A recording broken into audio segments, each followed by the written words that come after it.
Olá pessoal, tudo bem? Hoje eu vou falar rapidinho sobre confissão. O que é a confissão? É um meio de prova através do qual o magistrado se convence da prática de um determinado crime e aí ele consegue, através desse conjunto probatório, né, não só a confissão por si não pode fundamentar a condenação, mas através do conjunto probatório e dessa prova, confissão, ele consegue, de uma forma mais justa, oferecer uma sentença condenatória. Por isso que é chamado de a rainha das provas, né? E o que tem de relevante para falar sobre confissão?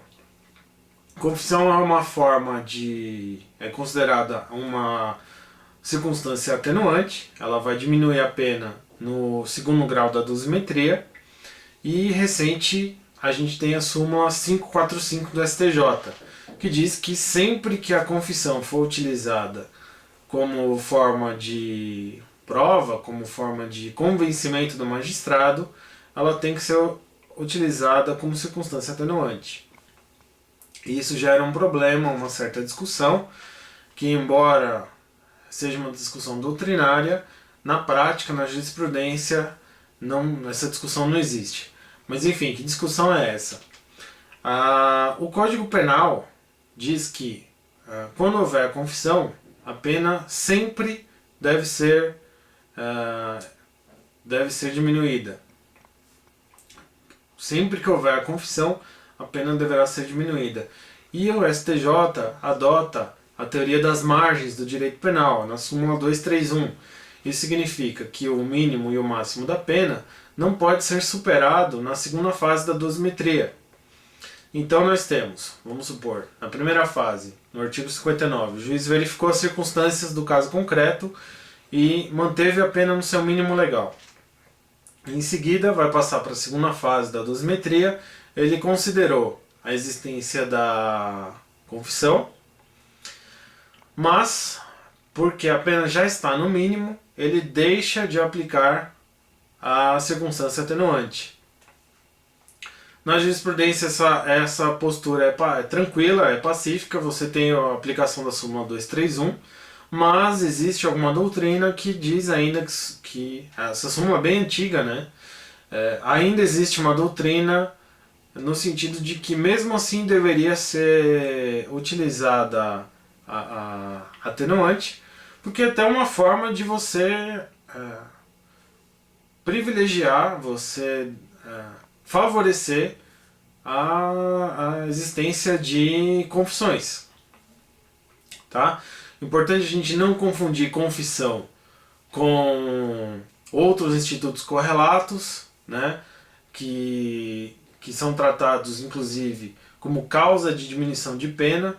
Tá? Estou falando da delação premiada, da colaboração premiada, são outros institutos em que, como eles estão na terceira fase da dosimetria, aí já não tem mais o limite da segunda fase da súmula 231, aí a gente já poderia diminuir abaixo do mínimo. Tá? E uma outra questão importante é a confissão qualificada. O que é isso? Confissão qualificada é a existência de uma confissão com alguma excludente de ilicitude. Então, por exemplo, o réu, no seu depoimento, no seu interrogatório, ele vai dizer o seguinte: não, eu realmente matei, mas eu matei em legítima defesa. Essa confissão é válida, pode ser adotada, serve como para diminuir a pena na segunda fase, como que fica?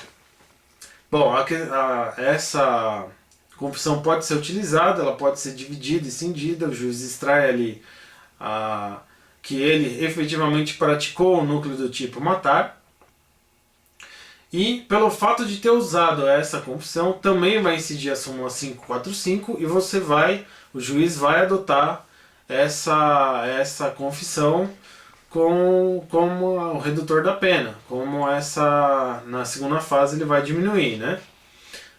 Mesmo que seja uma confissão qualificada, tá? Mesmo que ele alegue a legítima defesa, o estado de necessidade e o que for. Agora, o importante é a gente não confundir com a confissão de fato diverso. O que significa?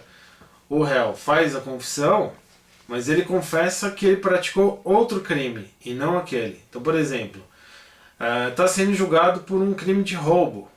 Tá? O réu foi visto, sei lá, apontando uma arma, né? Uma grave ameaça.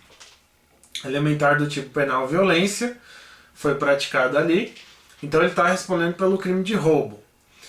Aí no seu interrogatório ele vai dizer o seguinte: olha, não, eu não estava armado e eu não pratiquei o roubo. Eu subtraí de fato aquele bem, aquele pertence, mas eu não utilizei nem de grave ameaça nem de violência. Eu subtraí, foi um furto na verdade.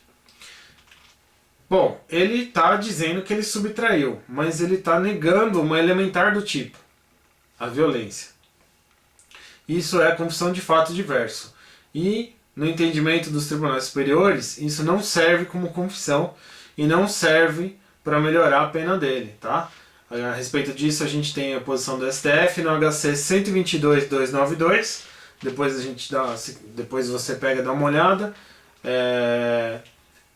E aconteceu justamente isso, tá? A confissão do fato diverso não foi suficiente essa confissão para diminuir a pena dele. Diminuir a pena não, porque não é uma causa de diminuição de pena, né? Não é técnico falar diminuição de pena, mas é uma circunstância atenuante, tá? Então a pena dele não foi atenuada, tá certo?